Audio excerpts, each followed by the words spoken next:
প্রিয় দর্শক, আসসালামু আলাইকুম। আপনারা সবাই কেমন আছেন? আশা করছি আপনারা সবাই অনেক ভালো আছেন। তো বন্ধুরা, আপনারা কেমন আছেন? তো বন্ধুরা, যে দেখতে পাচ্ছেন এই যে ঢেঁড়স গাছ, আমাদের গ্রামের কৃষকেরা কিন্তু বাড়ির আশেপাশে এই ঢেঁড়সগুলো চাষ করে থাকে। আপনারা চাইলে কিন্তু খুব সহজ উপায়ে কিন্তু বাড়ির আশেপাশে এই ঢেঁড়সগুলো চাষ করতে পারেন বন্ধুরা। আমরা নিজেরাই কিন্তু এই ঢেঁড়সগুলো চাষ করে থাকি। আপনারা চাইলে কিন্তু খুব সহজ উপায়ে কিন্তু বাড়ির আশেপাশে এই ঢেঁড়সগুলো চাষ করতে পারেন বন্ধুরা।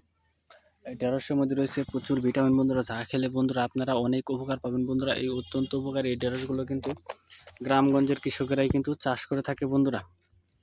এই যে বন্ধুরা দেখতেই পাচ্ছেন বন্ধুরা, এই যে ঢেঁড়স গাছটি, এই ঢেঁড়স গাছ আপনারা কোথায় পাবেন বন্ধুরা? এই ঢেঁড়স গাছ কিন্তু বাড়ির আশেপাশে বিভিন্ন রাস্তাঘাট, বিভিন্ন জঙ্গল এবং কি কুতির ক্ষেতের আশেপাশে আপনারা কিন্তু খুব সহজে কিন্তু পেয়ে যাবেন বন্ধুরা।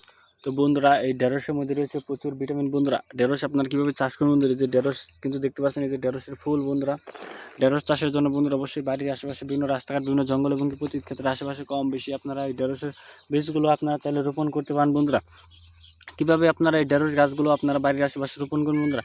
প্রথমে আপনারা হাট বাজার থেকে এই ঢেঁড়সের বীজগুলো আপনারা কিনে আনবেন এবং তারপরে আপনারা একদিন পানিতে ভিজিয়ে রাখার পর যদি আপনারা পরের দিন সকালবেলায় যদি আপনারা এই ঢেঁড়সের বীজগুলো জমিতে রোপণ করেন, তাহলে দেখবেন যে আপনাদের এই ঢেঁড়স গাছগুলো খুবই সুন্দর এবং ভালো হবে বন্ধুরা। সেই ঢেঁড়সগুলো আপনারা চাইলে নিজেরাও খেতে পারেন এবং চাইলে কিন্তু বাজারেও বিক্রি করতে পারেন বন্ধুরা। এই যে ঢেঁড়স দেখতে পাচ্ছেন, এই ঢেঁড়সগুলো কিন্তু কাঁচা অবস্থায় সবুজ বর্ণের হয়ে থাকে এবং পাকা অবস্থায় কমলা বর্ণের হয়ে থাকে বন্ধুরা। আমরা নিজেরাই কিন্তু গ্রামগঞ্জের কৃষকেরা কিন্তু বাড়ির আশেপাশে কিন্তু খুব সহজে কিন্তু এই ঢেঁড়সগুলো চাষ করে থাকে বন্ধুরা। দেখতেই পাচ্ছেন বন্ধুরা এই ঢেঁড়স গাছটি।